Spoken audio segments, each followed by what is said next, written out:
Hello friends, welcome to Creative Medicine. In this lecture, we will learn about.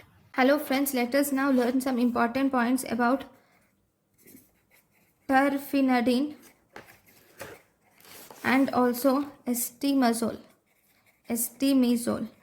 Okay, terfenadine and astemazole. Okay, these two are the drugs and these will cause fatal polymorphic ventricular tachycardia. Why does they cause fatal polymorphic ventricular tachycardia?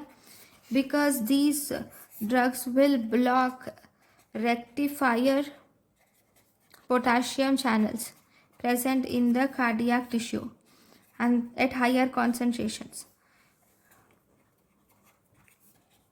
Okay, because of that they will block, because of blocking rectifier potassium channels in cardiac tissue at higher concentrations, they will cause fatal polymorphic ventricular tachycardia. So because of this toxicity, they are withdrawn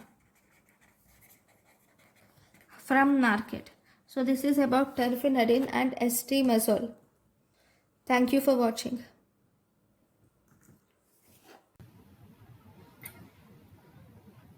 Thank you and thank you for watching.